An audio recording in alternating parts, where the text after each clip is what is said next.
Om Namo Bhagavate Vasudevaya.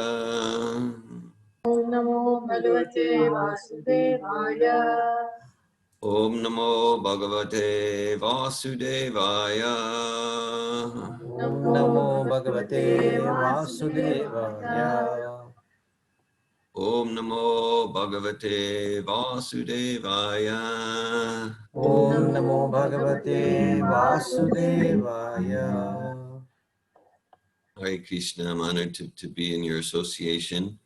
It's September 5th, 2020. And I appreciate very much the opportunity to discuss with you Bhagavad Gita as it is. We're studying chapter 5 of Bhagavad Gita as it is, entitled Karma Yoga, Action in Krishna Consciousness. And it's verse 5.7, text 7 of chapter 5, text 7. And so we can start with the Sanskrit words.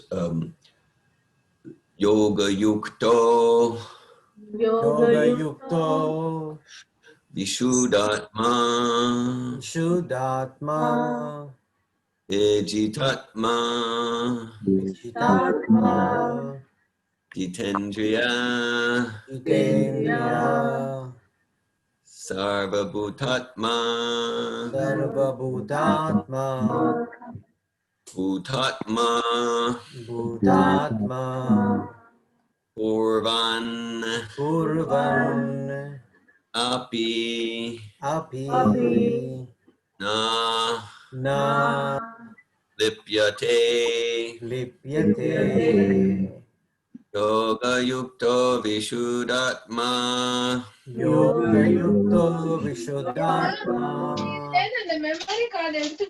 Jittatma Jitendriya, Jitatma, Jitendriya, Sarvabhutatma Bhutatma, Sarvabhutatma, Bhutatma, Purvanapi Na Lipyate, Kurvan Api Lipyate, Yoga Yukto Vishuddhatma, Yoga Yukto Vishuddhatma, Jitatma Jitendriya, Jitatma, Jitendriya, Sarvabhutatma Bhutatma, Sarvabhutatma, Bhutatma, Purvanapi Na Lipyate, Kurvanapi Lipyate, Yoga Yukto Vishuddhatma, Yoga Yukto Vishuddhatma, Jitatma Jitendriya,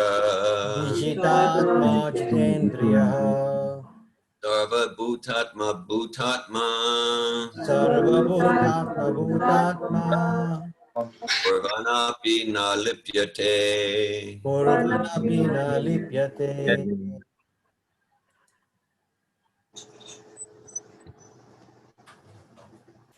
Would anyone else like to recite the verse, if anyone else would like to? Yoga Yukta Vishuddhatma, Yoga Yukto Vishuddhatma, Atma Jitendriya, Vichitatma Jitendriya, Sarvabhutatma Bhutatma, Sarvabhutatma Bhutatma, Kurvan Apina Lipyate. Kurvan Apina Lipyate.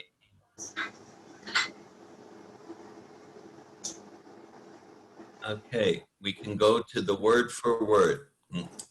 Yoga Yukta, Yoga Yukta, engaged in devotional service. engaged in devotional service. Vishuddha Atma, Vishuddhatma, a purified soul. a purified soul. Vijita Atma, Vijita Atma, self-controlled. self-controlled. Jita Indriya, Jita Indriya, having conquered the senses. having conquered the senses. Sarva Bhuta Atma Bhuta Atma, Sarva Bhuta Atma Bhuta Atma, compassionate to all living entities. compassionate to all living entities. Purvan api, Kurvan api, although engaged in work. although engaged in work. Na, Na, never. never. Lipyate, Lipyate, is entangled. is entangled. Translation. One who works in devotion, who is a pure soul, and who controls his mind and senses, is dear to everyone, and everyone is dear to him. Though always working, such a man is never entangled. Purport by His Divine Grace A.C. Bhaktivedanta Swami Prabhupada. One who is on the path of liberation by Krishna consciousness is very dear to every living being, and every living being is dear to him. This is due to his Krishna consciousness. Such a person cannot think of any living being as separate from Krishna, just as the leaves and branches of a tree are not separate from the tree. He knows very well that by pouring water on the root of the tree, the water will be distributed to all the leaves and branches, or by supplying food to the stomach, the energy is automatically distributed throughout the body. Because one who works in Krishna consciousness is servant to all. He is very dear to everyone. And because everyone is satisfied by his work, he is pure in consciousness. Because he is pure in consciousness, his mind is completely controlled. And because his mind is controlled, his senses are also controlled. Because his mind is always fixed on Krishna, there is no chance of his being deviated from Krishna.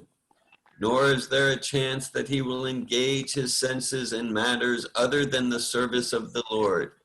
He does not like to hear anything except topics relating to Krishna. He does not like to eat anything which is not offered to Krishna, and he does not wish to go anywhere if Krishna is not involved. Therefore, his senses are controlled. A man of controlled senses cannot be offensive to anyone. One may ask, why then was Arjuna offensive in battle to others? Wasn't he in Krishna consciousness? Arjuna was only superficially offensive because, as has already been explained in the second chapter, all the assembled persons on the battlefield would continue to live individually, as the soul cannot be slain. So spiritually, no one was killed on the battlefield of Kurukshetra. Only their dresses were changed by the order of Krishna, who was personally present.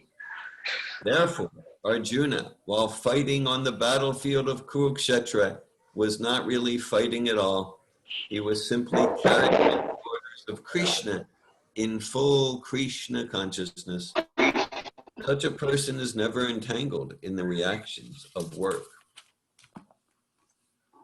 Om Ganatimirandasya Gananjana Shalakaya Chakshurunmilitam Yena Tasmai Shri Gurave Namaha.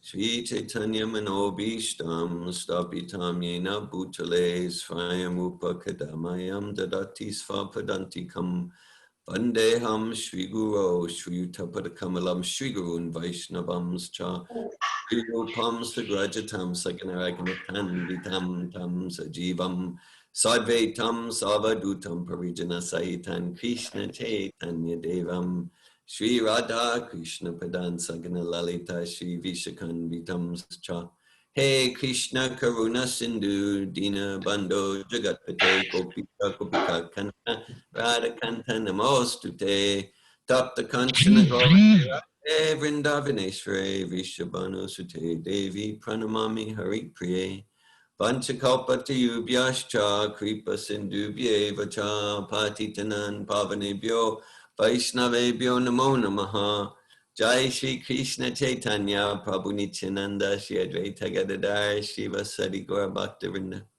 Hare Krishna Krishna Krishna Hare Hare Hare Rama Rama Rama Hare Hare Namo Vishnu Padaya Krishna Prastaya Bhutale Srimate Bhakti Vedanta Swami Niti Namine Namaste Sarasvati Devi Gauravani Pacharine Nirvishesha Shunyavadi Paschatya Desha Tarine.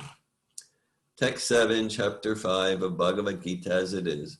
Yoga yukto vishuddhatma vijitatma jitendriya sarva bhutatma bhutatma kurvanapi na lipyate. One who works in devotion, who is a pure soul, and who controls his mind and senses is dear to everyone, and everyone is dear to him. Though always working, such a man is never entangled. Hare Krishna. And so here in the verse and purport, Sri Krishna and Srila Prabhupada, they're emphasizing service to everyone without distinction. Later in this same chapter, Krishna describes Vijyavinaya Sampane Brahmane Gavi Hastini Shuniche Vasapakicha Pandita Samadarshina, that an enlightened soul, one who's realizing spirit, sees with equal vision a spirit soul in a Brahmin body, in an elephant body, a cow body, a Sudra body, a Chandala body, like that. And so, so Prabhupada's citing this, it's a verse from the 4th canto of Srimad Bhagavatam, Yata Tarura Mulani Shechanena. That means to serve the root of the tree, or in that same verse in the 4th canto, it describes to serve the stomach, right? So the idea is to realize, because everyone say, yes, I want to serve everyone.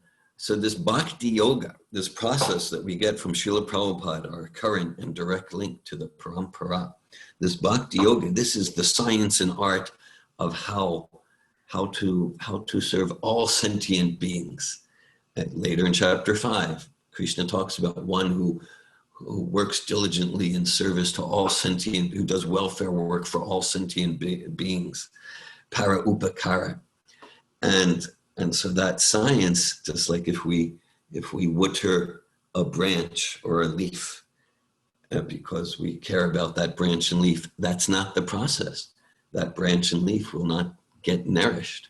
Or similarly, let's say if the hand is a person and the hand thinks in terms of, why should I'm going to go, Prabhupada talks about the different limbs of the body going on strike, the hand going on strike. Why should I serve the stomach? I will enjoy the food myself.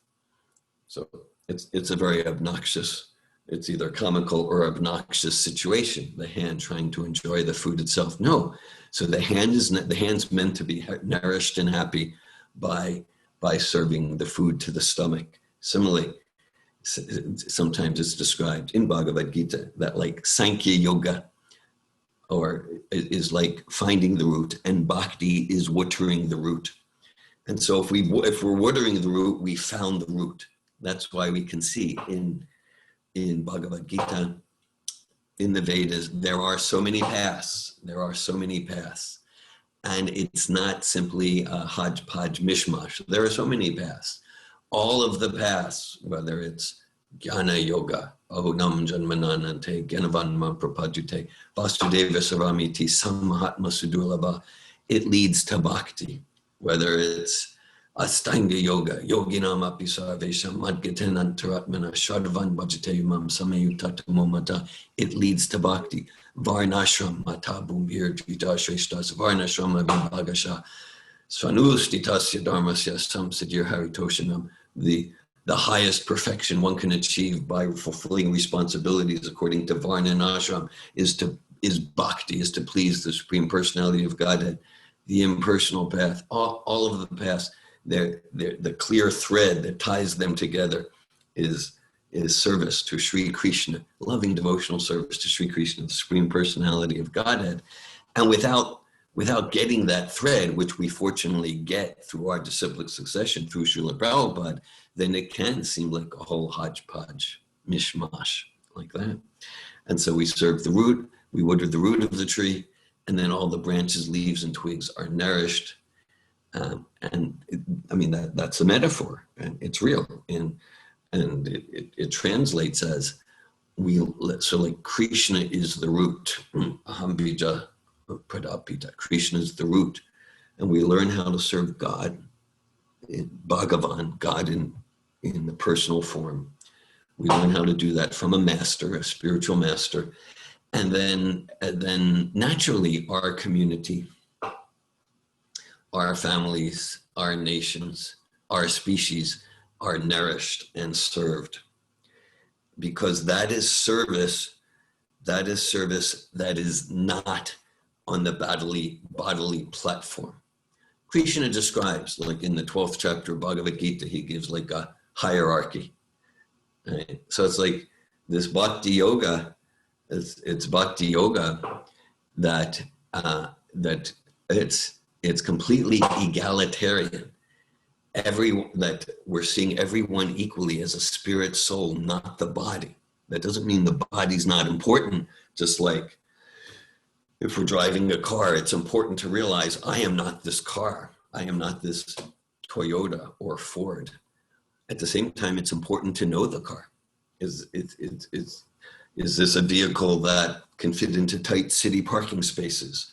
Is this a vehicle that if I press the accelerator 1 inch, it will go very quick, or it'll barely move? We want to know our cars and to cultivate realization that I'm the driver, I'm not the car. And so it's egalitarian. It's egalitarian and it's hierarchical. It's hierarchical not based on economics or education or race or gender. It's not hierarchical based on anything material. It's hierarchical based on consciousness. And so this most sublime, pure consciousness is this pure, spontaneous devotional service to Sri Krishna, the Supreme Personality of Godhead. And then Krishna says, like, well, okay, and if you're not ready for that, then conduct sadhana bhakti, follow the regulative principles of freedom, and come to the point of spontaneous devotional service. Okay, you're not ready for that, then conduct karma yoga that leads to bhakti yoga. And then he goes like, and even if you're not ready for that, then just serve, even if it's material, serve something larger than yourself. So there is something noble about serving my country, serving my community. It's something higher than animal life. Still, if I think in terms of, yes, I will, let's say, I will fight for America. You will fight for Singapore, or like that. Okay, so there's something noble that, okay, we're giving something bigger than just my immediate gratification.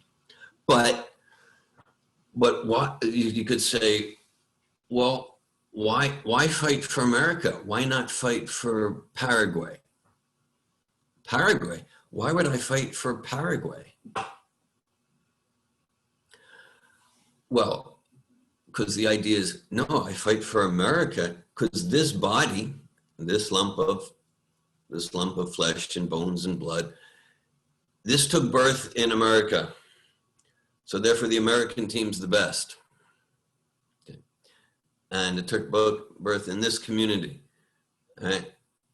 And so I'm back in the late 80s. I was in the Middle East, in Israel at that time. And I wrote an article. And I wrote an article for Back to Godhead. I remember I hand wrote the article and sent it to the editors of Back to Godhead in Philadelphia. And the article was entitled A Farce of Fate. And at that time I was doing book distribution in some of the Arab villages. And at that time, villages that would be considered like the homes of terrorists and things like that. And I remember I was in dhoti kurta, full devotional dress. I was in the village of Saknin. And this was in Israel and like that. And it was a Muslim village. And I was in a dentist's office. I was in the lobby of a dentist's office waiting to see the dentist to present him sets of Prabhupada's books in Arabic and Hebrew. And there on the wall, there was a calendar. And it was like a picture calendar. And there was a picture of an Israeli soldier, with his gun and uniform. And in the background, kind of blurry, there was a Palestinian youth with his arm cocked, about to throw a stone at the head of the Israeli soldier. So it was a picture calendar. Like, we have different, people have different picture calendars of different things. So I thought about it, because, right, so I wrote an article based on that called Farce of Fate, because the idea of consciousness, transmigration of the soul, yam yam vapi smran bhavam tyajat yante kalevram tam tam eveti konti asadatad bhava bhavita, that whatever state of consciousness we're absorbed in when the soul leaves the body, that will take us to our next body. So I kind of conjectured, okay, let's say in that picture, where that picture comes alive and the Israeli soldier turns and he sees the boy about to throw a rock at his friend's head, and he shoots, and the 13-year-old boy leaves his body. And where is his consciousness absorbed? His consciousness is absorbed in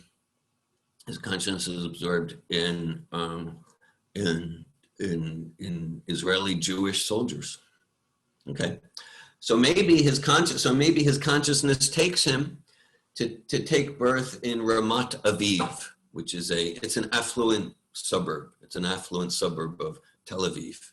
So maybe he takes birth in the womb of a Jewish Israeli woman in an affluent suburb of Tel Aviv.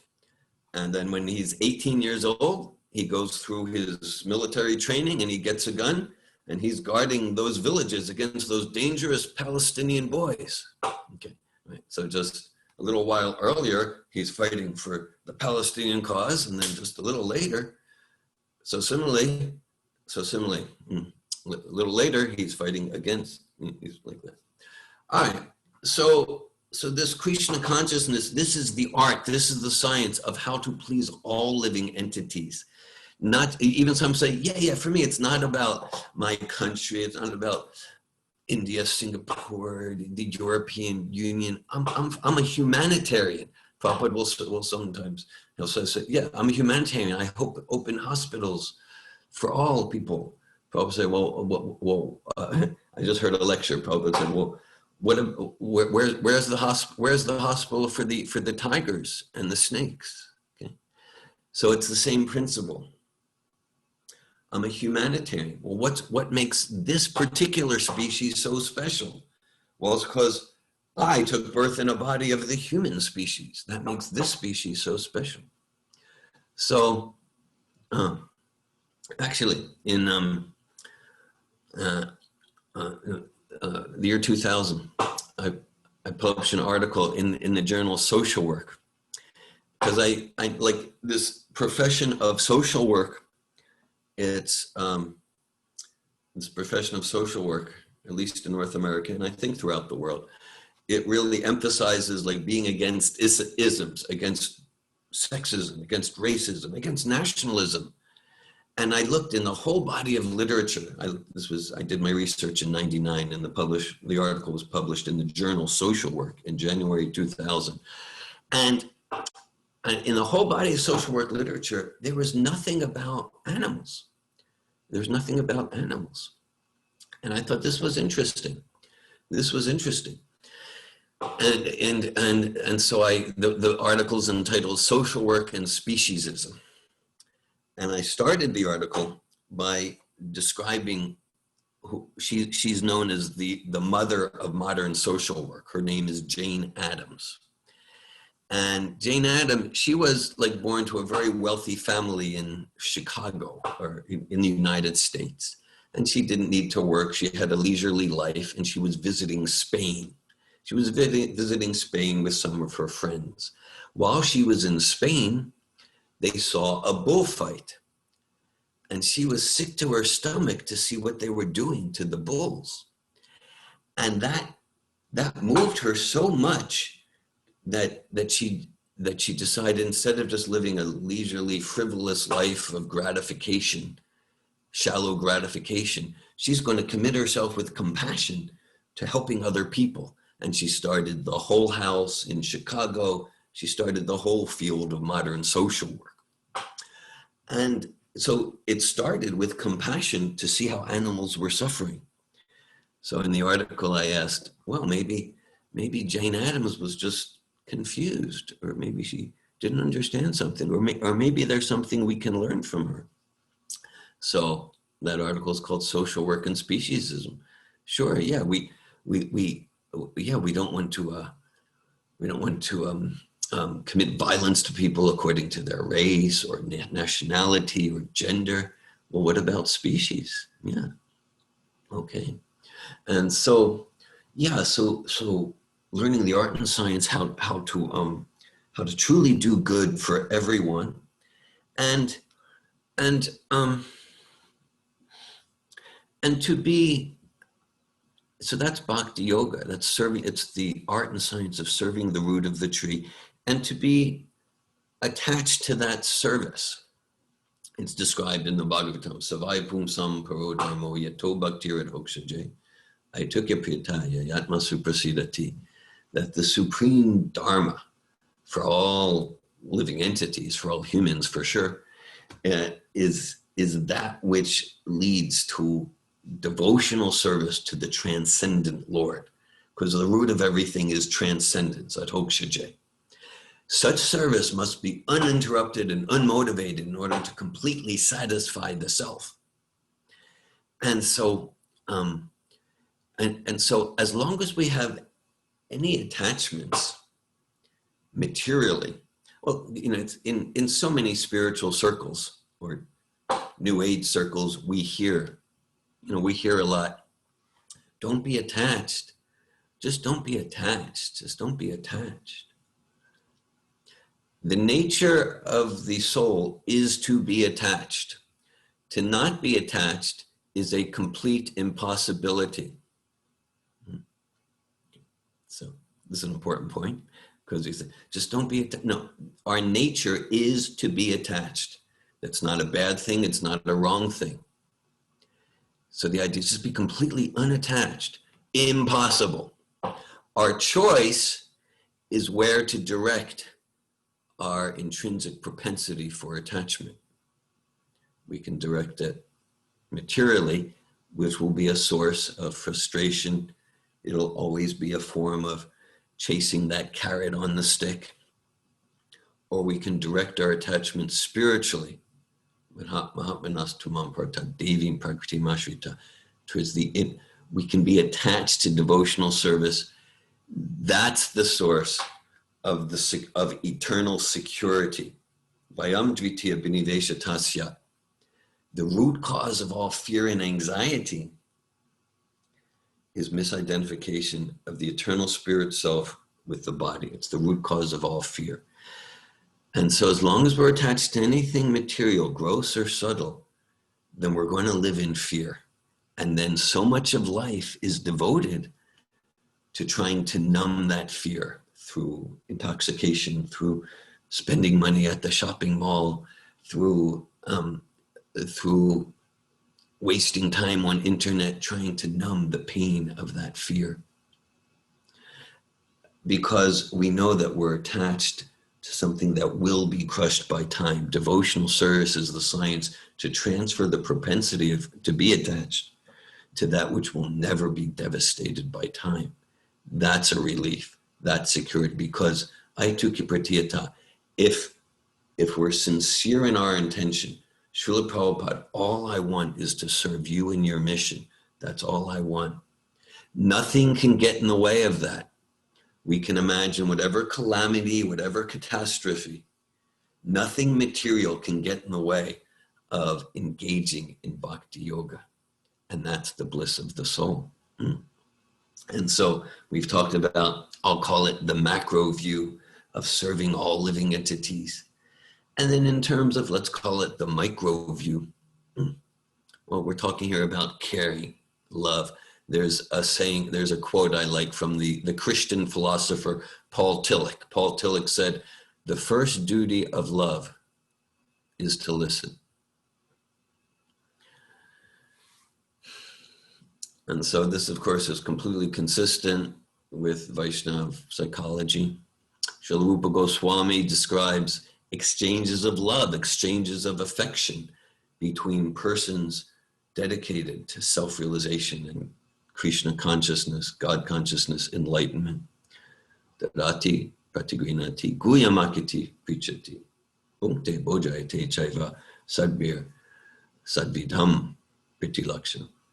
So two of those exchanges are creating an environment in relationships, creating an environment in our relationships that's conducive to sharing the heart and mind confidentially and inquiring confidentially. As Jaganivas Prabhu mentioned at the beginning, for many decades now, I've conducted communication, transformational, personal transformation seminars around the world. And in the early days of these seminars, 90s, early 2000s, most everyone who came to the seminars identified as a devotee, identified as a devotee in some way in different groups, but as a devotee. And so sometimes we would talk about this like a safe place to share the heart confidentially and to inquire confidentially, sacred space. And sometimes I would hear from the participants, they would say,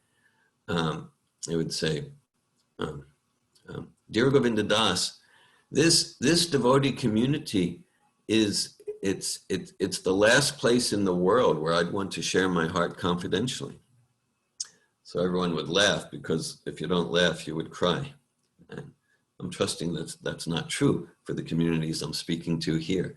But oftentimes, in the name of, in the name of practicing bhakti yoga, then this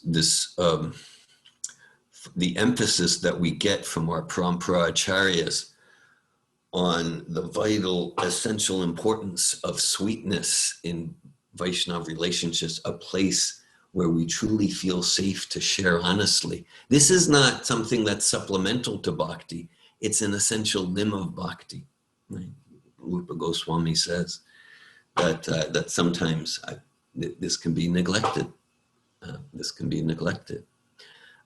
There's a letter Srila Prabhupada writes. Srila Prabhupada writes in December 1972 to Balavanta Das Prabhu. Balavanta is a friend of ours here in North Florida. And Prabhupada writes to Balavanta, because Balavanta, he was pretty new in the movement, and he was very intelligent, and he was Prabhupada gave him permission to start a political party, the In God We Trust Krishna Consciousness Political Party. Anyhow, so Prabhupada writes in that letter, and Prabhupada says, what he says, I'm paraphrasing, but essentially Prabhupada says to Balavanta, he says, if we want to attract intelligent people to this movement, we need to be really good listeners. We need to be really good listeners. He said, particularly if we want to attract intelligent, thoughtful people, appreciating their points of view, particularly when we're not agreeing with their points of view, appreciating, respecting. And Prabhupada cites the example in that letter to Balavanta. Prabhupada cites the example of Sri Chaitanya Mahaprabhu, who said for many days, he listened carefully to Sarvabhauma Bhattacharya, even though Sarvabhauma Bhattacharya was speaking Mayavad nonsense. But Prabhupada emphasized, but Lord Chaitanya listened. There's a saying, people don't care what you know till they know that you care.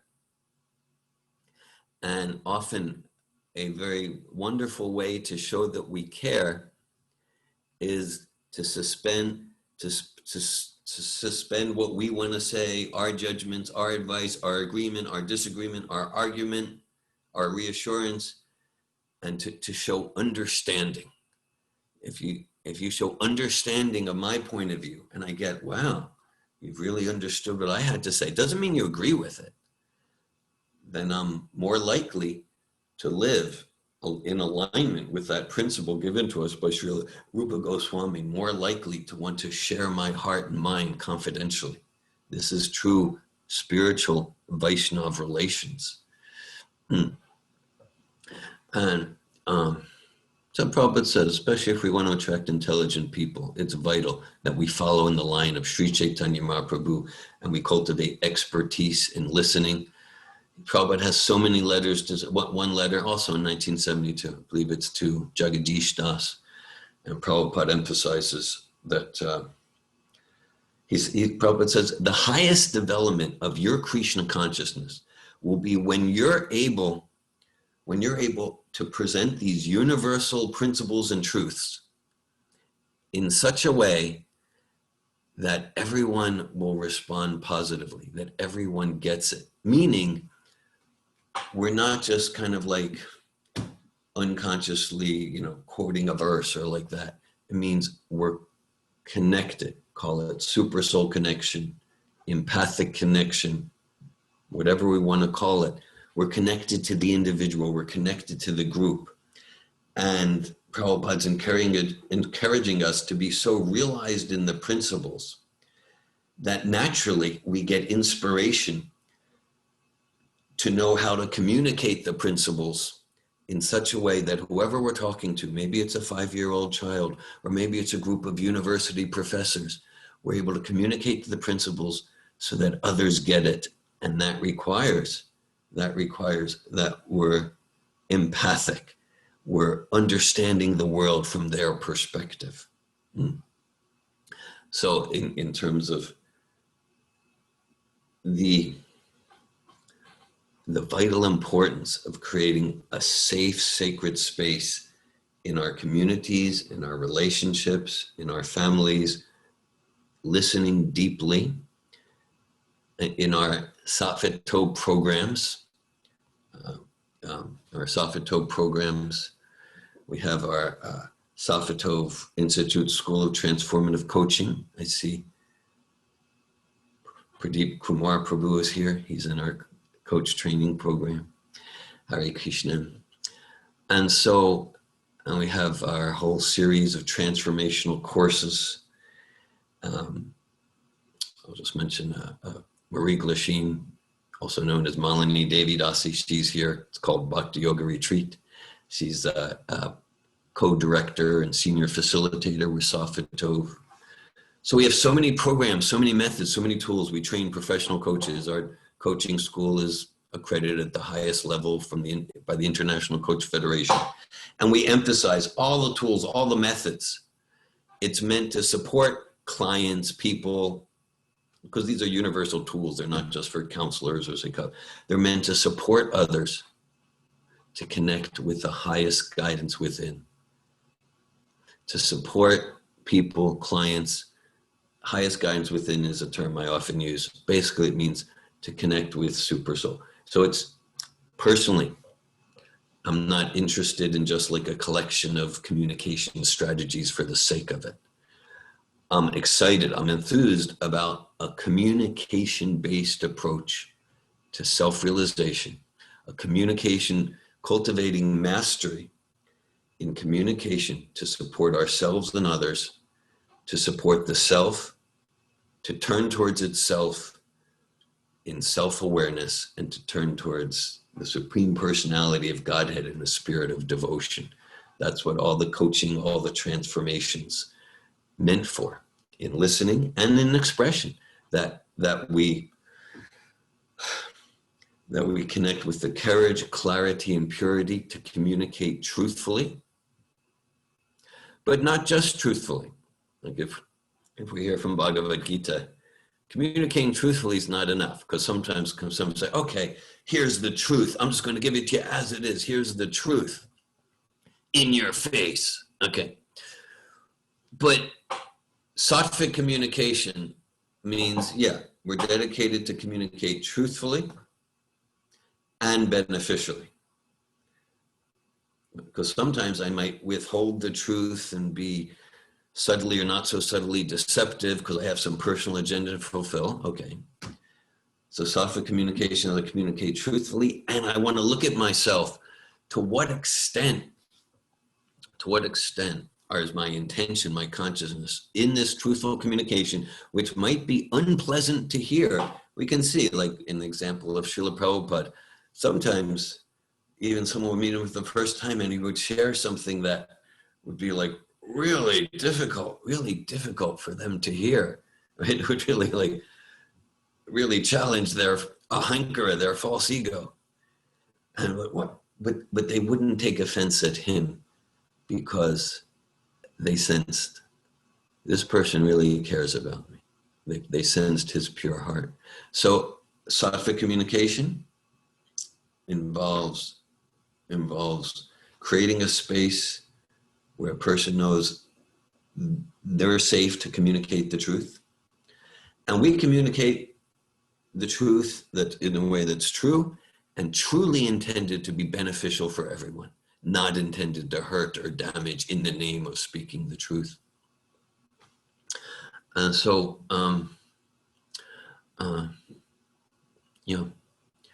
so a communication-based approach to self-realization. And I'll just say a little bit before I got on here, Sudarshan Prabhu, he asked me to speak about our programs. That's why I mentioned we have our transformational programs, our coaching school, and we've been teaching these in person for decades. Now more and more we're going online like that, and so everything we're doing is founded in Bhagavad Gita, Srimad Bhagavatam, Prabhupada's teachings. I have an inspiration from Narada Muni's verse in the 5th chapter of the 1st canto. Idam hi pumsas tapasa shutasya eva sristasya suktacha chabudi datayo avitra torta kavibirni upito yaruta mashloka gunanu varnanam. Narada Muni describes whether it's about economics, psychology, chemistry, physics, social work. And Prabhupada expands in the purport that all these fields of human endeavor, spiritual life doesn't mean to reject them as material. No, it means yadutamashlokam, gunhanu varnanam, to dovetail, to engage all of these fields of human endeavor in the service of Sri Krishna, the Uttama Shloka, he who is glorified by the choicest Vedic verses, the verses that are completely transcendental, above ignorance.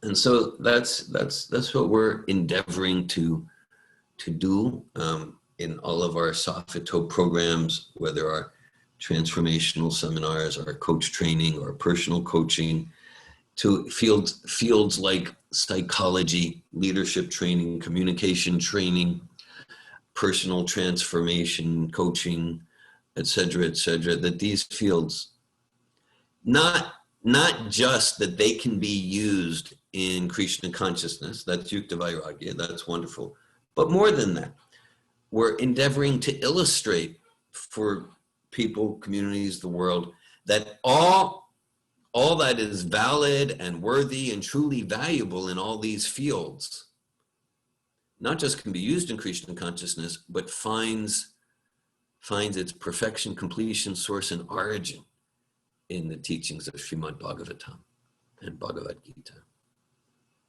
And so we know that Srila Prabhupada, Srila Bhaktisiddhanta, all our Vaishnava Acharyas, they want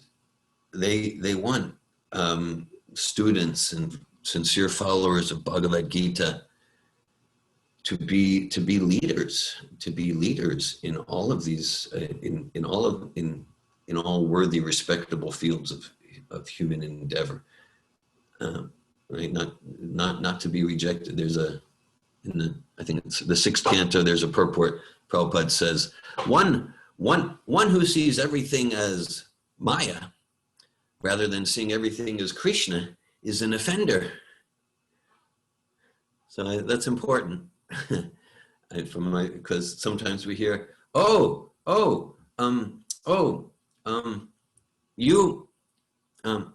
read that book? That book is Maya. You went to that movie is Maya. This is a misconception. It's a misconception. Nothing is Maya. Maya means that which is not. And everything is connected with Krishna. Now, it might be that I'm not seeing or realizing how a particular energy, how that person, that movie, that book, I might not be realizing how a particular energy is connected with Krishna. It doesn't mean it's Maya, it means I'm in Maya. My consciousness is not connected with Krishna. And for sure it's true that, like, if we're in the world, whether in the world of business, the world of academics, Srila Prabhupada said, like, modern universities are like a spiritual slaughterhouse. So that's true. At the same time, he encouraged a few disciples, yes, get your degrees like that. Because the idea is, Prabhupada wants the leaders in academia, in the business world, in ethics, in psychology, in coaching. He wants the leaders to be followers of Vaishnava Parampara, no doubt about it. And if we're going out there, it's vital that we are strong, and we're strong in our sadhana consciousness, so that when we go out there, the osmosis goes towards we are giving self-realization, Krishna consciousness, rather than we are getting overwhelmed by the waves of Maya. Well, I appreciate your I appreciate this opportunity to speak on Bhagavad Gita. I'll read the verse again, and then I'm glad to hear from you. Any comments or realizations you'd like to share, or questions you'd like to ask. The verse, text 7, chapter 5, Bhagavad Gita. Yoga yukta vishuddhatma vijitatma jitendriya sarva bhutatma kurvanapi na lipyate. One who works in devotion, who is a pure soul, and who controls his mind and senses, is dear to everyone. And everyone is dear to him. Though always working, such a man is never entangled. Well, I'll quickly quote that one line that the verse and Prabhupada's purport so clearly refers to, from the first stanza of Sri Sri Sad Goswami Astika, Dhira Dhira Jana Priya Priyakara Nimat Sarao Pujita, describing the six Goswamis are living examples of this verse, that they were dear to the gentle, to the ruffians. Hare Krishna. Thank you for listening. Hare Krishna, Prabhu. Thank you very much. So it is time now for devotees to ask questions. So I'd like to request devotees, if it's possible, to use the audio to ask. Please introduce yourselves by your name, and then you can ask the question to Prabhu. So we can also hear the question. Thank you very much. Hare Krishna.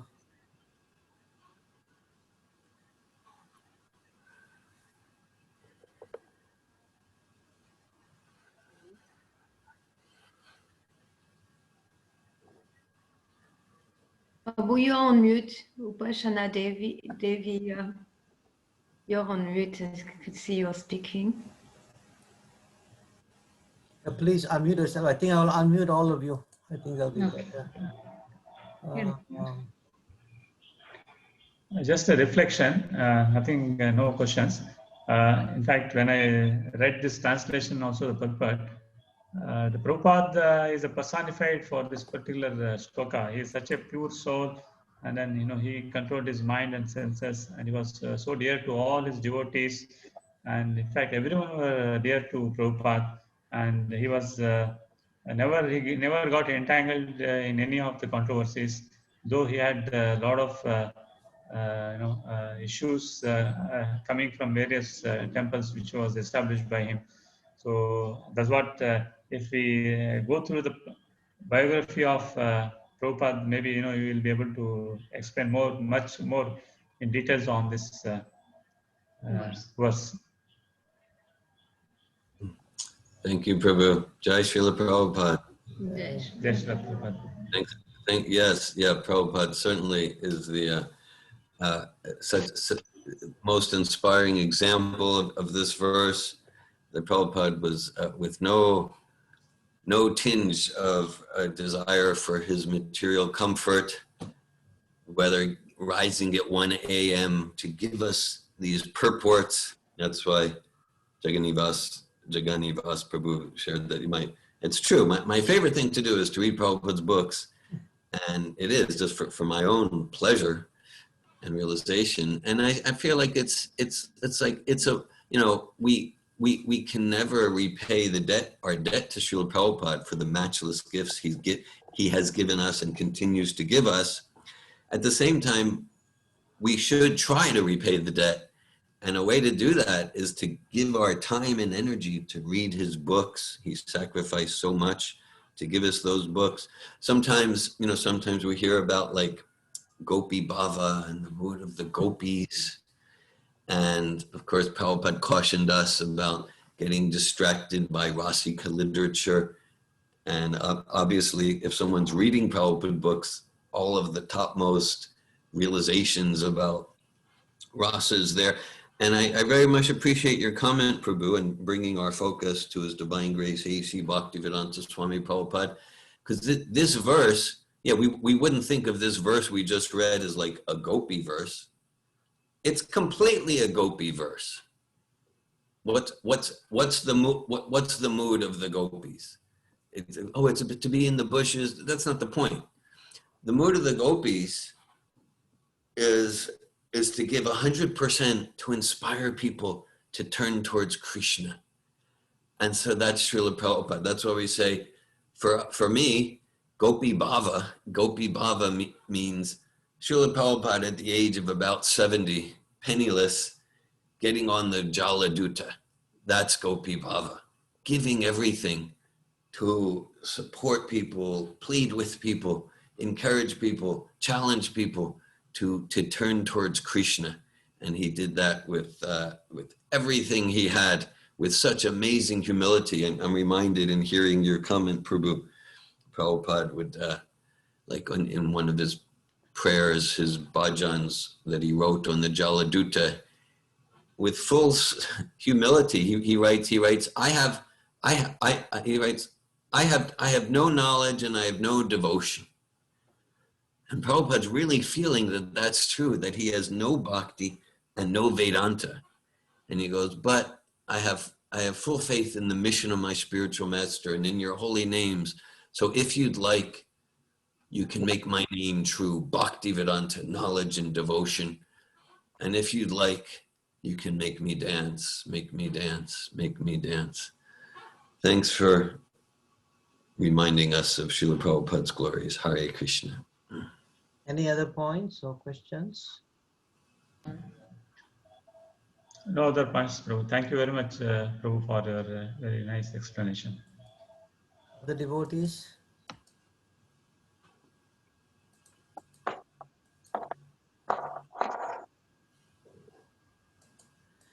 Dhira Govinda Prabhu, I have a question. This is Jaganivas.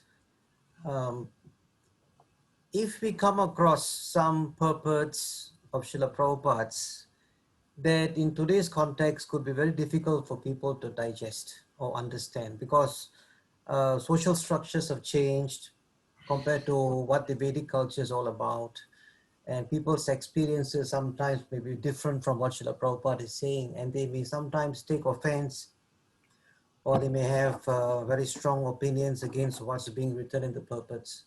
How do we get them to understand how to approach this? Because we wouldn't want to, as you said, we wouldn't want to be heavy on them. Sometimes it's not easy even for us to understand certain things given our upbringing, our the kind of times that we're living in. So how do we approach this? How do we get people to understand, even if it's difficult for them to understand? All right, thanks for your question, Jaganivas Prabhu. Well, related to, to some theme, that we discussed, I endeavor to start by really trying to understand them without trying to preach to them or arguing or defend. To understand, and it might look like I hear that you read this purport, and actually in 3 weeks from today we're starting a Bhagavad Gita course. I mean, we have our regular practically daily programs. We're reading Bhagavatam. Sometimes we have a Chaitanya Charitamrita study group, and in 3 weeks we're reading Bhagavad Gita course. And in that course, I know there will be some who have decades of experience with reading and following Bhagavad Gita, and there'll be some who it's very fresh and new for them. And I know that from the beginning, introduction, chapter 1, there will be some who, just as you say, they might feel very upset, disturbed, staunch disagreement, maybe feel angry at some of what they're reading from Prabhupada. I know that. And so I want to start by understanding them. I hear that you're disturbed. I hear this seems really wrong to you. You're angered by this. It feels oppressive to you, and you're really in disagreement, and it's painful for you to read this. So I want them to feel understood. We quoted that, that phrase. People don't care what you know till they know that you care. And so I want them to feel cared about by me personally, individually. And a great way to do that is they feel completely understood. Understood doesn't mean that I agree with you, it just means I'm understanding. I hear your pain, I hear your anger, I hear your feeling of rejection. And then, as far as, and then I know, again, if I'm deeply understood, I'm more open to hear what you have to say. And then as far as those, I get, we're not talking about details here, right here now, but as far as those, I'll call it controversial purports from Srila Prabhupada, I can say for me, like when I first started reading Prabhupada's books 35, 40 years ago, things that were controversial then are not controversial for me personally now. And not because now I just blindly accept, just the opposite. Because the more that I understand and immerse myself in the totality of Prabhupada's teachings, I get the principles. I get the principles behind the words. And my experience of those topics is that the controversy it's usually based on what I'll call a somewhat superfluous analysis or some reactivity to a particular language Prabhupada uses and not quite understanding what that language meant 100 years ago in British English and things like that. And if we get to the principles behind the words, then we can, then I find almost everyone, when they feel deeply understood in their anger, their disagreement, when they feel deeply understood, they're open to hear what's the principles behind the words, then they actually deepen their appreciation for Prabhupada and his teachings. That's my experience consistently.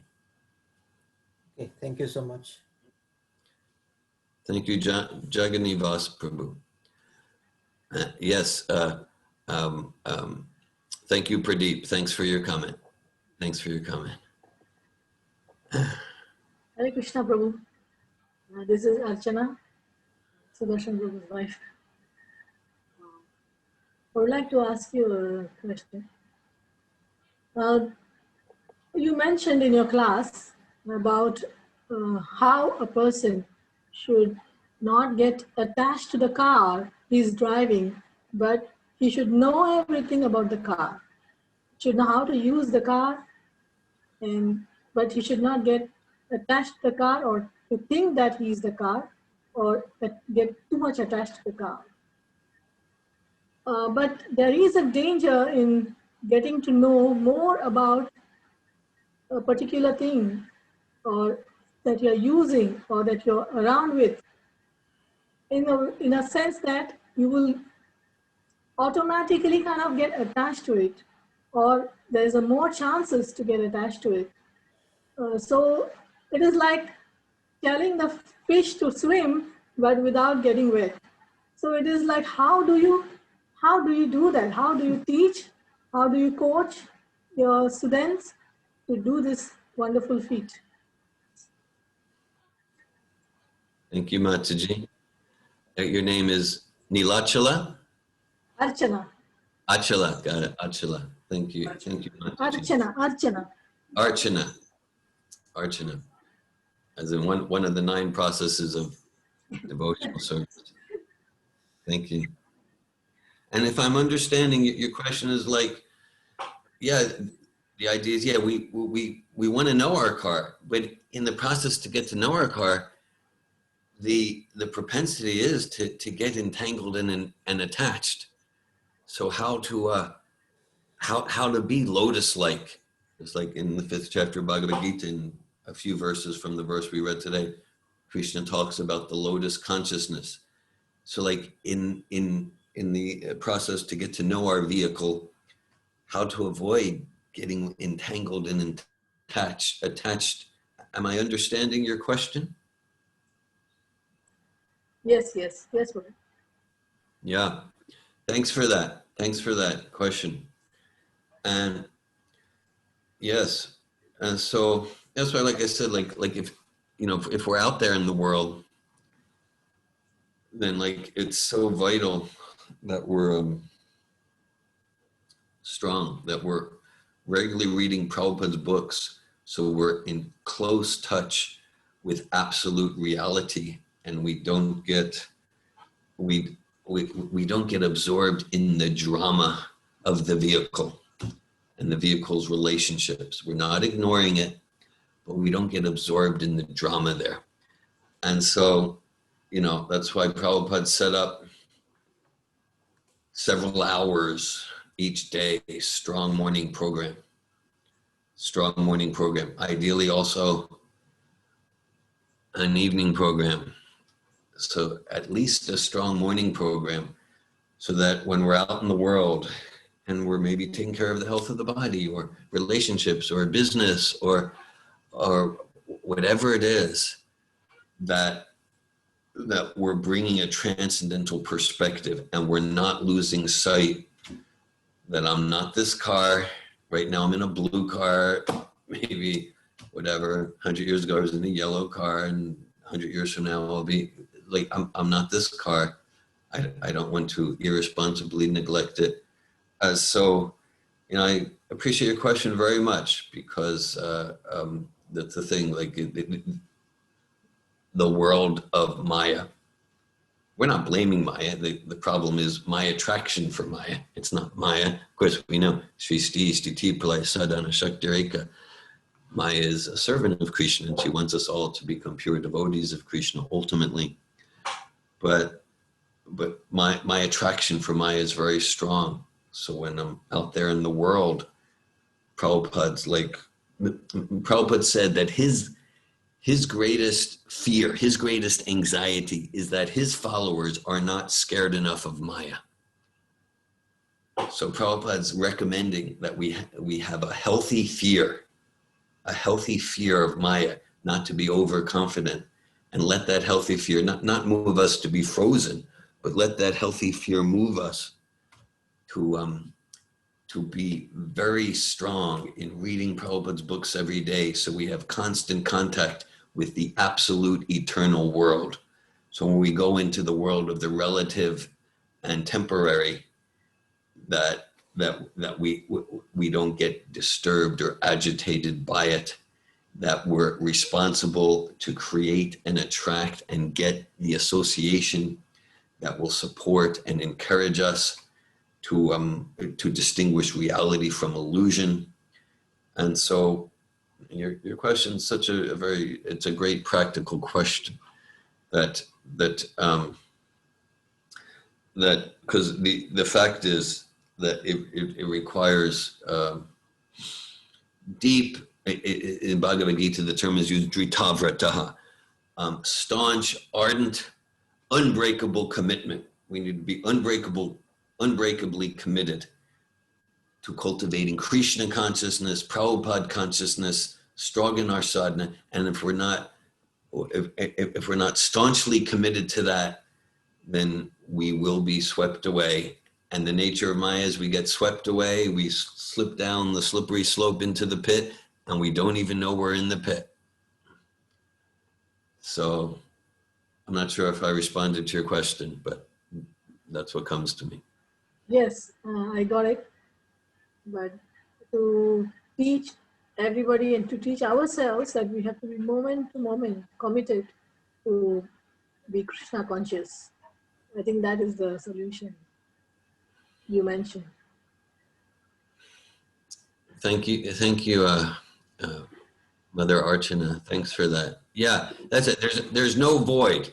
There's no void, right? If we're not filled up with Krishna consciousness, we will be in illusion, right? There's no neutral platform. There's the example of like the rocket ship.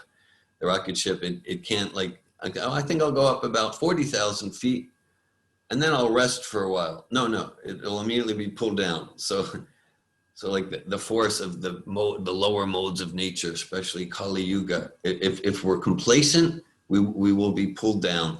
And again, the Avranatmika Shakti, the nature of Maya, is to not realize that we're an illusion. And so we need to be continually vigilant and enthusiastic to cultivate Krishna consciousness with determination. Otherwise, immediately material energy comes into our consciousness.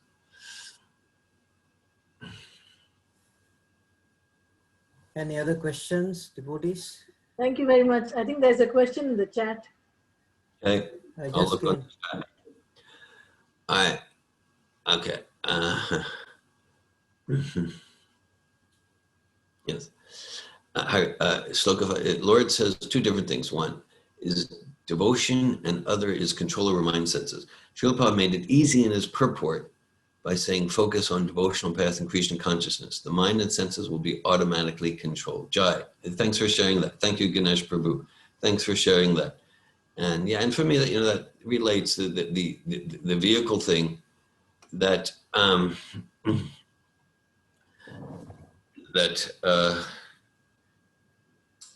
mind, senses, you might say a more subtle analogy, because there's the vehicle analogy, there's also the computer analogy. So like there's the hardware, we're not the hardware, and we're not the software. The software is mind, intelligence, and false ego. So we're not the hardware, we're not the software, we're the operator of the computer. So whether we're focusing on a computer analogy or the vehicle analogy, right? So we primarily, we want to cultivate realization. I'm the operator.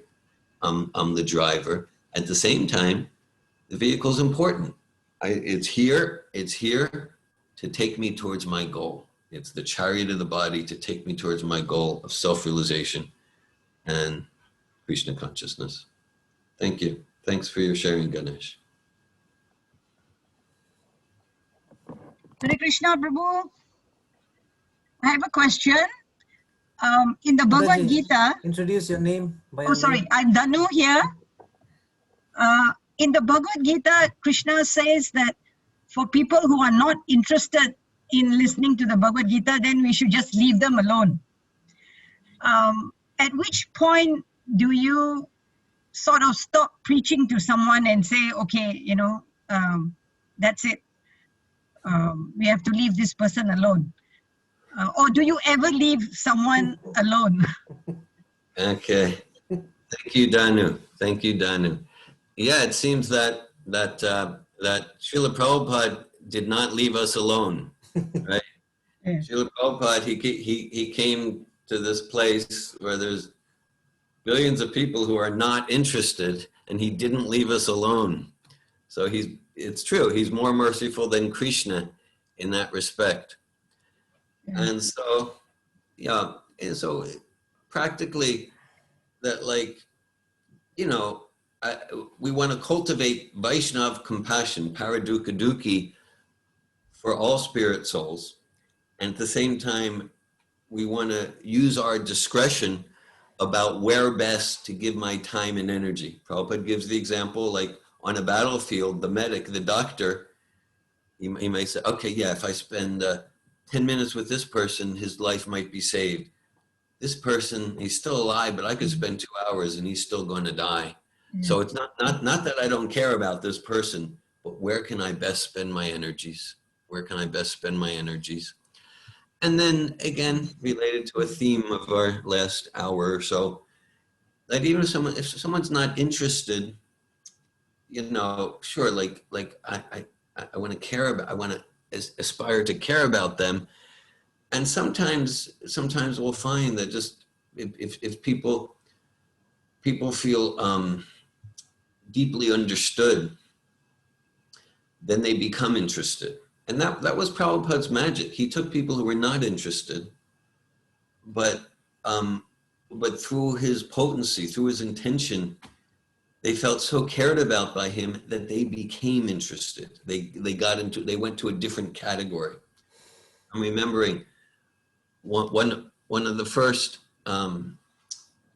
transformational seminars I conducted with devotees. It was 1999. It was here in Alachua, and we conducted it over, it was like 3 hours per week on Tuesday nights for about 7 weeks. And it wasn't in our typical intensive weekend format. It was like 3 hours per week. And so we were focusing on spiritually based communication and listening and things like that. And there was one fellow in the class, and he had been practicing Krishna consciousness for maybe 25 years, since the earlier mid-70s. And there was in Gainesville, there was the preaching center, the Krishna house, the preaching center, and he would go there, and he would go out into the street. And then he came back, it was the second or third week of the course, and he came back and he shared a story, and it was very blissful. And he shared that, like, there was one girl, young woman, and she hadn't been very interested, but anyhow, she hadn't been very interested in bhakti yoga, but he decided to actually try some of what he learned in the course. And so instead of preaching to her Bhagavad Gita verses and telling her about Maya and things like that, instead of preaching to her, he decided, okay, he entered her world, and he was in her world about her fear of her parents wouldn't pay for her education, her anger at her boyfriend, her feeling empty and not inspired by her major in college. He just entered her world. He didn't try to preach to her. And then he shared with the group, he said, and then something amazing happened. He said, then she became interested in what I had to say. And so by her feeling deeply understood, she wasn't interested, but then she became interested in this person. And then actually she became a few weeks later, sadhaka bhakti, like that. So she became a practitioner of Prabhupada's sadhana. And so of course, it's our responsibility to use our discretion, how best to use our time. And also when someone's like, again, apparently not even interested, often I find that if we enter their world and just show understanding of what's happening for them, including their lack of interest in Krishna consciousness, then oftentimes the soul naturally awakens to become interested. Thank you, Prabhu. Thank you, Danu. Any further questions? Please ask. This is a good opportunity to ask Yes. and to raise as many questions as you want. Hare Krishna Prabhu. This is Upasana Devi Dasi.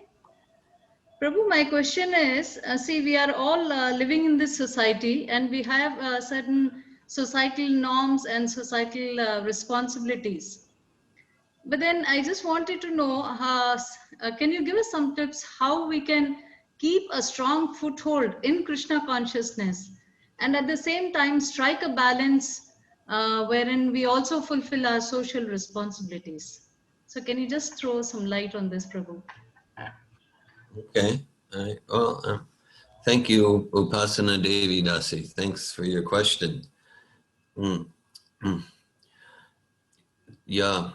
Well, for me, this relates to some of what we've spoken about.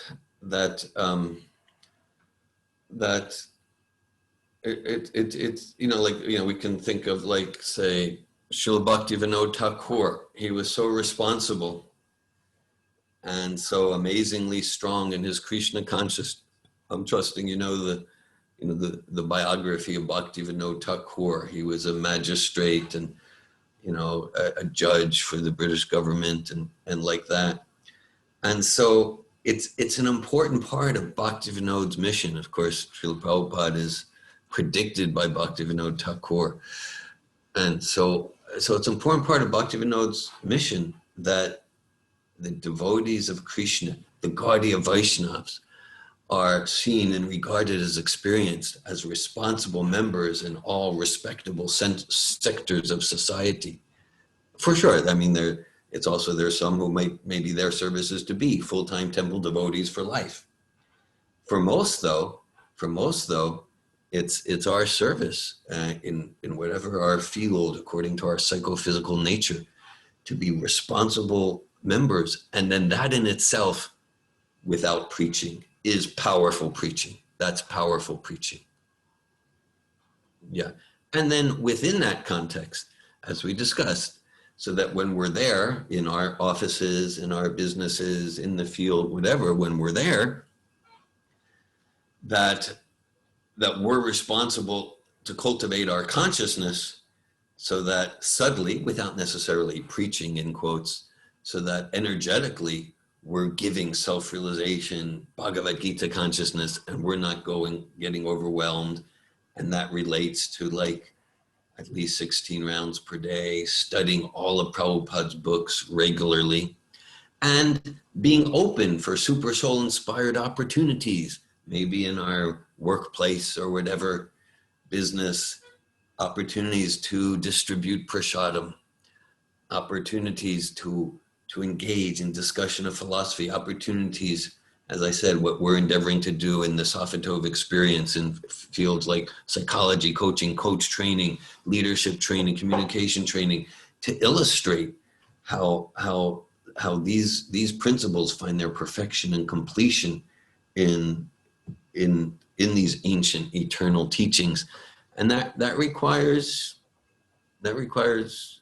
like transcendental intelligence, and to be connected with that means we're connected with Super Soul, we're connected with Srila Prabhupada.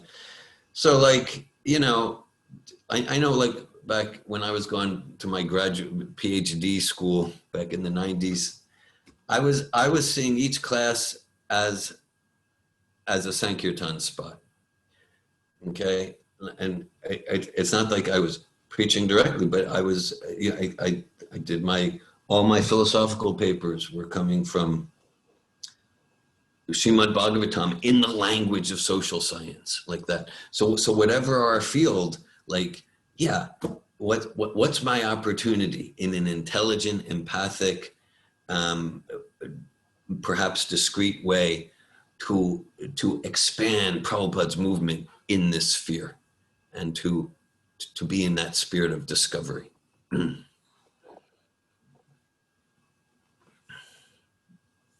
Thank you so much, Prabhu. Thank you. Thank you, Mataji. Hare Krishna.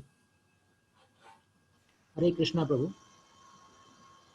My name is Jai Govinda Das, Prabhu. My question is regarding the Druze about whom you had written a book also. I had the opportunity of hearing about the Druze when I attended one of your sessions about 6 years back, Prabhu. So I would like to know, what did the Druze think about Srila Prabhupada? And how do you think, are they really, I mean, how are they really so connected to our Vedic civilization? Okay, thank you, Jai Govinda Prabhu. So you heard something about 6 years ago, something that I presented about the Druze? Is that, you heard a presentation from me Oh, yeah, there we go. Okay. Krishna's Realm of the Druze, an interreligious odyssey. Very good. Okay. Yeah, well, I had 2 years of intensive experience with that. So the Druze, we were approaching them. They were accepting Lord Chaitanya's movement, Prabhupada's movement, as their own religion. They were presented as their own religion, like that. And so, yeah, and they were peasants. They didn't have like money or things like that. But we would get to like a village like Majdel Shams, which is right on the border of Syria in the Golan Heights. We would get to the village. We would park our Sankirtan van. This was like 1989, 1990, and we'd just be filled with. There was like Prabhupada's books, mostly Hebrew, some Arabic, and like 6 Sankirtan devotees squeezed in, no room for anything else. We would get to the village, and we would get out and start packing our book carts. Before we could even leave the car, the Druze from that village, and this was like every day, they would swarm, they would surround us, and they didn't have a lot of money, but they were just thrusting shekels in our face. And they demanded that they needed to have these books in their home. Even the Muslim couldn't even read them, but they wanted it for their children and grandchildren. And then we were sold out. We were sold out before we could even pack our carts. Okay, they were taking sets of Prabhupada's books. And even though every school and library, we had already individually sold them all of the books we had. Every school and library, still, their Minister of Education, Salman Falak, he wrote the foreword for this, by the way, their Minister of Education. Salman Falak, he purchased for all the schools and libraries more than $15,000 of Prabhupada's books. And he was one of the few Jews who spoke English. So for his personal library, he took a full set of Bhagavatam, Chaitanya Charitamrita, like that. Now, as far as the philosophical basis, yeah, that that's it. So like they accept, well, they accept transmigration of the soul, that we would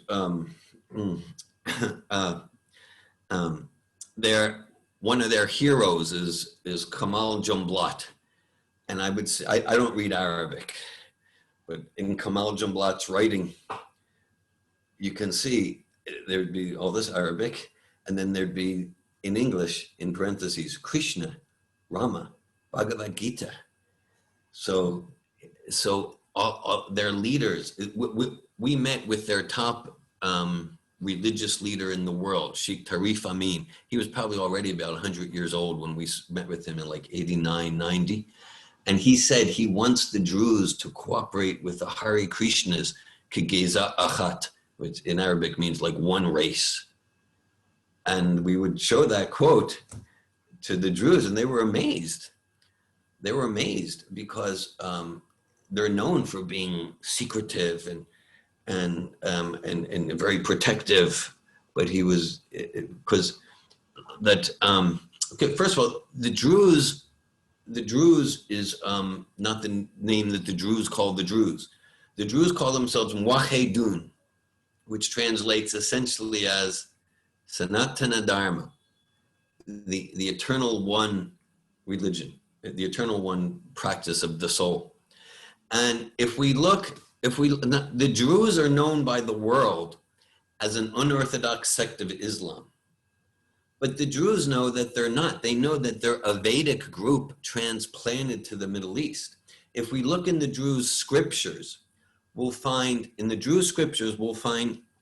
descriptions of appearances, incarnations of the personality of Godhead appearing at regular intervals, dating back hundreds of millions of years. Where do you find that in any Middle Eastern origin religion, Judaism, Islam, Christianity? No, it goes back 5,000 years. So appearances of the personality of Godhead appearing at regular intervals going back hundreds of millions of years. So that's clearly Vedic. But for about the past 1,200 years, the Jews have needed to hide themselves so that they didn't get persecuted by different Muslim groups. I could go on and on about that. I'm thinking, I don't know what your timing is. It's getting to be 7:30 your time, but I'm thinking maybe I can send some. There's one article I wrote, which is in this book. It's called Jethro the Druze and Vedic Origins. And it shows from a scholarly point of view, supported by my anecdotal personal experience with all Druze sectors of society. It shows how actually, not just the Druze, but also Judaism, Christianity, and Islam, their roots are the Vedas. And I show that through studying so maybe I know I have the email address of Sudarshan Prabhu and Jaganivas Prabhu. And I want to say I welcome all of you to be in contact with me. You're welcome to write to me by email. Again, Sudarshan and Jaganivas has my email. So I can maybe send an article. And so I really appreciate speaking about the Druze. It's amongst my favorite topics. Yes. Because their origins are clearly Vedic, but the world doesn't know it. And they're hiding it from the world. They revealed it to us because they considered us essentially to be Muwahhidun from India. So is it that still till today the world doesn't know about them and the other Muslim sections do not know about the Druze? Is it like that, Prabhu? Yeah. Basically, the world, including the academic scholars on Druze, they don't understand the Vedic origins of the Druze. That's true. And once there was two Sankirtan Matajis, and they were on Sankirtan in a Druze village called Horfish in the mountains north Israel, and they were approaching, and there was one elderly Druze sheikh dressed like an elderly Druze sheikh, and they approached him like that. He was alone.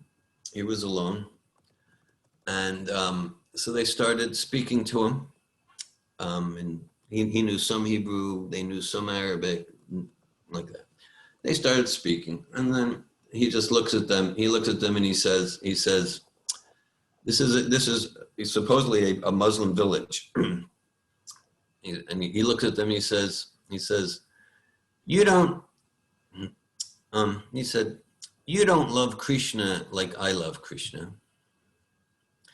And then he went on, and this is true. We would have like 5-6 experiences like this. He said, yeah, you don't love Krishna like I love Krishna. And he went on to describe his previous life as a yogi in the Himalayas, and he didn't quite complete his process and like that. And again, but all of this stuff, they've needed to hide it for 1,200 years. That's why the Druze villages, they're all on tops of mountains. They need to go there for defense. And they needed to just hide their teachings. And I've talked to many scholars, many scholars in Israel, in America about the Druze, and things that I would hear directly from the Druze, directly experienced. They go, oh no, that's not true. And these are people, they just have no clue, but they have a PhD. So yeah. And they were just absorbing, soaking up Srila Prabhupada's books. I remember once that I was in a village in the Golan Heights, a Druze village, and I was strolling my cart, and we would do Druze Sankirtan, Druze book distribution, all in devotional clothes, and there was, and I got to one of these kind of like stone houses, kind of like, at least at that time, it's about 30 years ago, and there was this feel of like these villages haven't changed in 1,000 years, you know. So it was just like this solid stone house, simple. And I knock, and there was the shikha there, right? There was only the woman there, an elderly sheikh woman. And so, right. So, you know, kind of like, you know, we were at a distance like that, and that's the etiquette. But anyhow, so I happened to have, she didn't read any Hebrew. I happened to have an Arabic Gita translated by Ravanari Prabhu. And she gave me some shekels in donation. Just as I was walking away, the sheik comes, and he looks at me, I look at him, and maybe he's looking a little skeptical and like that. So then she's got this book, and I'm on my way. And then, so I'm going around the village distributing books, and maybe about 45 minutes later, I happen to cross that house, and there's this like a window, but it's not a glass window, it's just a hole in the stone. And I hear from the window, I hear from the window, the sheik reading, and he's reading, Om Ganatimi Randasya Gananjana Shlakaya Chakshun Militam Yena Tasmai Shri Gurve Namaha. I look in the window, I couldn't resist. And just the sheik and the shikat, they are sitting yoga position, and they just read through the preface, and now they're reading the Mangala Charanam. Wow. And so I go on, and then maybe it's about 3 hours later, I pass by again. And and I'm hearing yum yum vapi sman bhavam tajatan dekalevam dum dum evetikondya saratad bhav. They're like in the middle of the introduction, and they're just like transfixed, like they know they have nothing better to do than to absorb themselves in this transcendental literature. And this was like a common everyday experience, special devotional. They were like sages on the mountains, and their tradition is bhakti, their tradition is Vedic, and they've needed to hide it from the world, but then I've sort of revealed it here.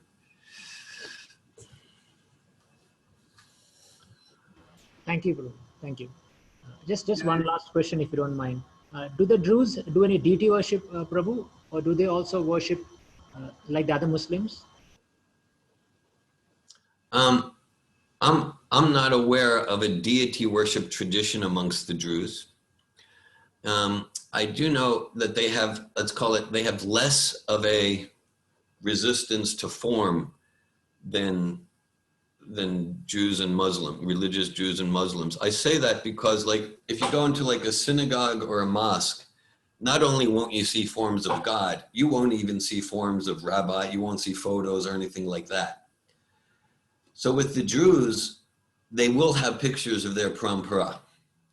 So they have less of a resistance to form.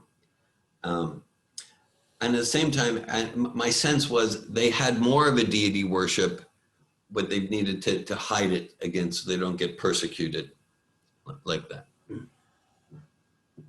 Thank you very much, Prabhu. Hare Krishna.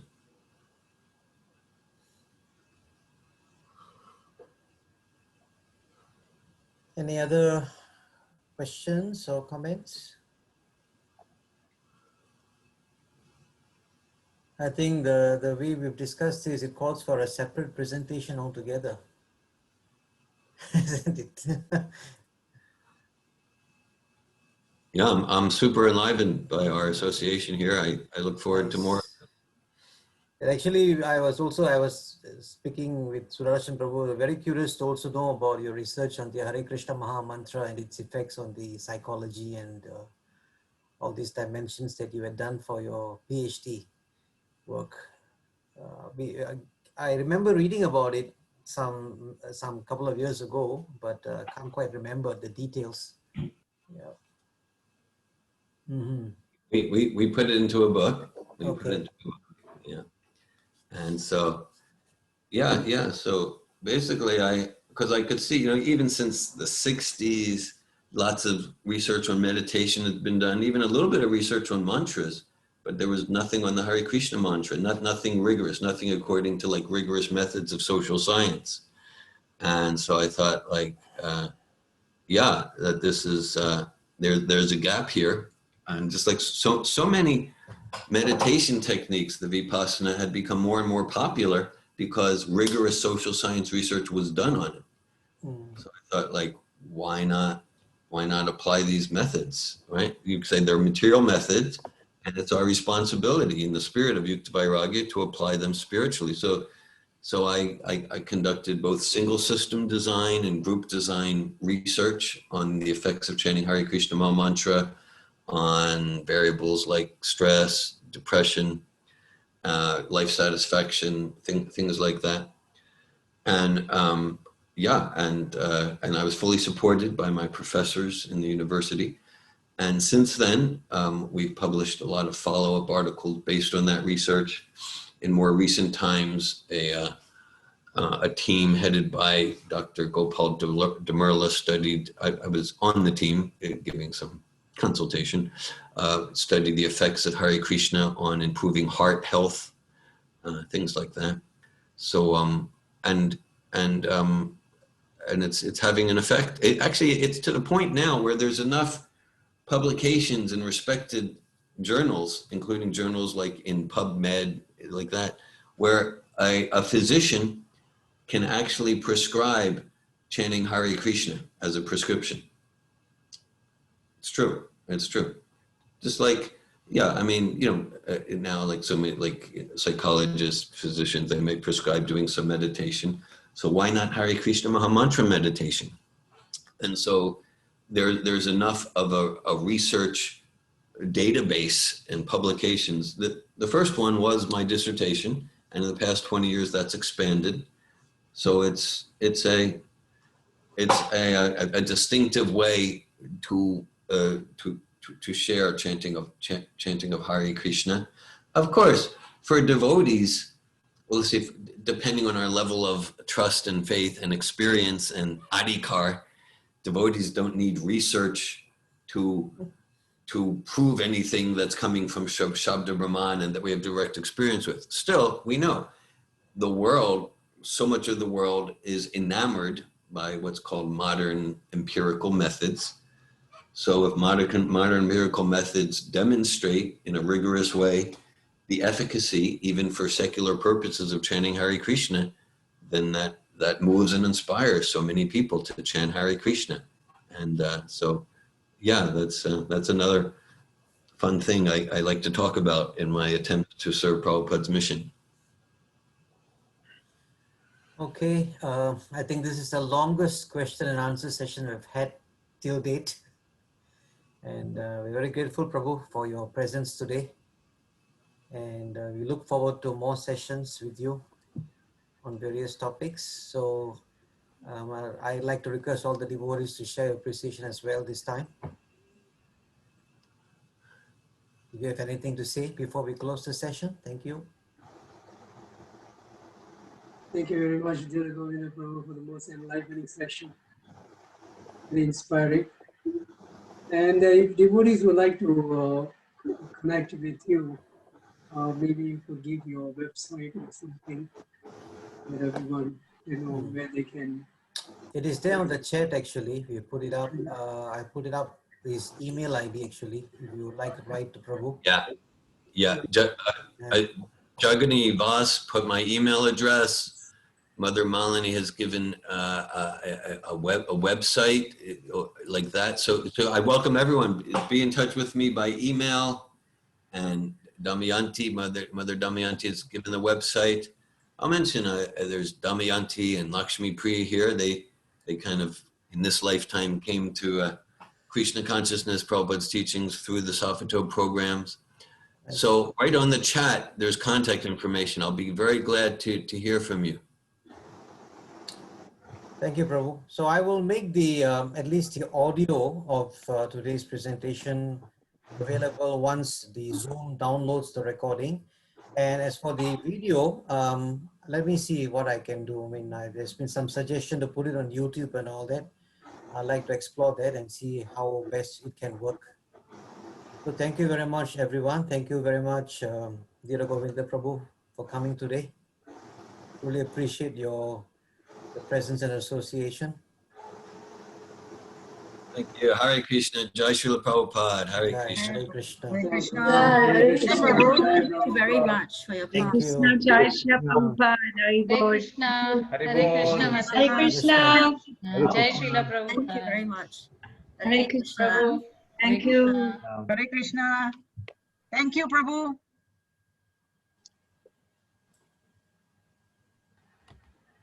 Okay, I'll close the chat now.